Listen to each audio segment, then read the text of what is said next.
Hello and welcome back to my channel. I am Poonam and in today's video I am going to discuss about business and its characteristics. So let's get started.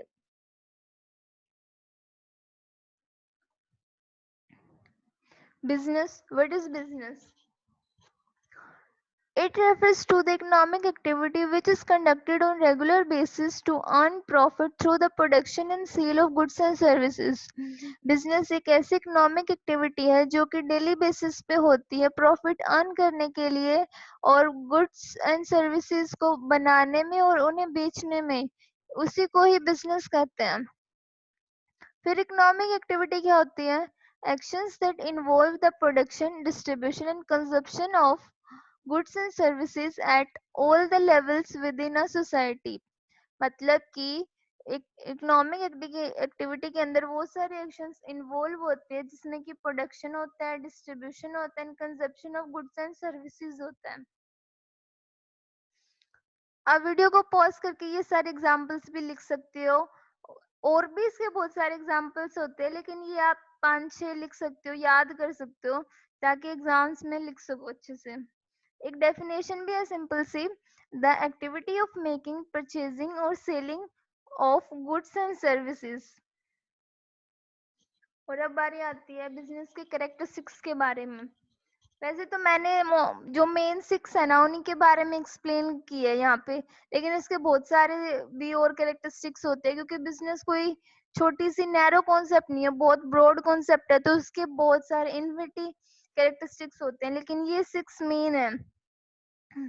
तो चलते इनको पढ़ते हैं. First है economic activity. Business एक economic activity होती है क्योंकि बिजनेस मनी से रिलेटेड होता है और इकोनॉमिक एक्टिविटी में वही सारी एक्टिविटीज होती है जिसमें कि मनी गेन होता है. Second, exchange of goods and services. Business में गुड्स एंड सर्विसेज को एक्सचेंज करना ही मेन मेन जो पॉइंट है वो होता है, क्योंकि जब तक गुड्स एंड सर्विसेज एक दूसरे के साथ एक्सचेंज नहीं होगी तो वो बिजनेस होगा कैसे. जो फॉर एग्जांपल कोई भी पर्टिकुलर प्रोप्राइटर बिजनेस करता है तो वो उस बिजनेस में क्या करता है, चीजों को बेचता है और खरीदता है और अपना प्रॉफिट मार्जिन उसमें से निकालता है. Profit motive.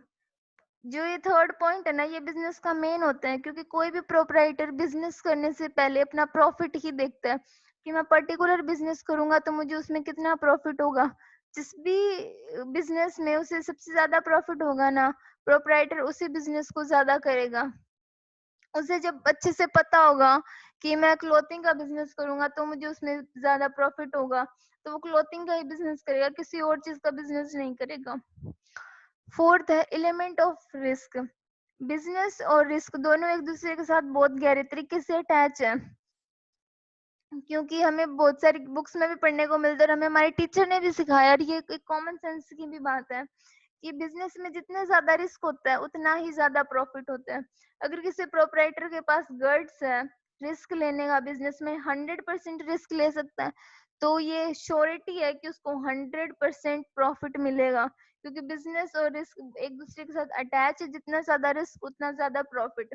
हाँ 1% चांस है कि कोई प्रोपराइटर रिस्क ले और उससे लॉस हो जाए, तो एजम्पशंस तो हर कहीं हर जगह होती है. फिफ्थ पॉइंट है कंज्यूमर सेटिस्फेक्शन. तो भी कोई भी बिजनेस करता है उस बिजनेस को रन करने के लिए, उस बिजनेस को चलाने के लिए कंज्यूमर्स का जो सेटिस्फेक्शन लेवल है उसको पूरा करना बहुत ज्यादा जरूरी है. जब तक कंज्यूमर्स ही सेटिस्फाई नहीं होंगे तो तब तक बिजनेस और चल ही नहीं सकता. क्यों? क्योंकि बिजनेस को चलाने के लिए बिजनेस के जो प्रोडक्ट्स होंगे उनको कंज्यूमर से तो खरीदेगा. जब कंज्यूमर से उस बिजनेस के प्रोडक्ट्स के साथ सेटिस्फाई नहीं है, वो प्रोडक्ट उन कंज्यूमर्स का जो सेटिस्फेक्शन लेवल है उसको पूरा ही नहीं कर रहा है, तो कंज्यूमर्स उस बिजनेस के प्रोडक्ट को खरीदेगा ही नहीं. जब खरीदेगा ही नहीं तो कोई प्रोडक्शन नहीं होगा, वो बिजनेस बंद हो जाएगा.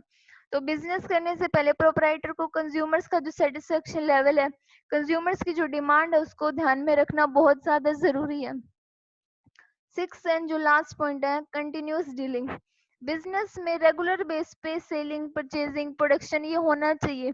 अगर ये यूं हो गया कि भाई 12 महीनों में 3 महीने तो किसी प्रोपराइटर ने बिजनेस बहुत अच्छे से किया, सेलिंग की, परचेजिंग की, रॉ मटेरियल खरीदा, फाइनल गुड्स को भेजा, सेमी फाइनल गुड्स को तैयार किया, और बाद में बाकी के महीने वो ऐसे ही अपने बिजनेस में जिसने प्रॉफिट अर्न किया उसके साथ रहा, तो ये कोई बिजनेस नहीं हुआ।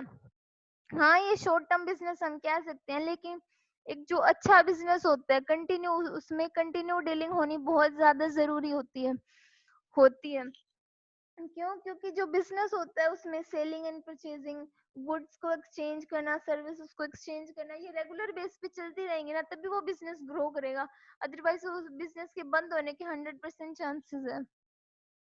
तो आप वीडियो को पॉज करके ये 6 जो मेन कैरेक्टरिस्टिक्स आप इनको लिख सकते हो।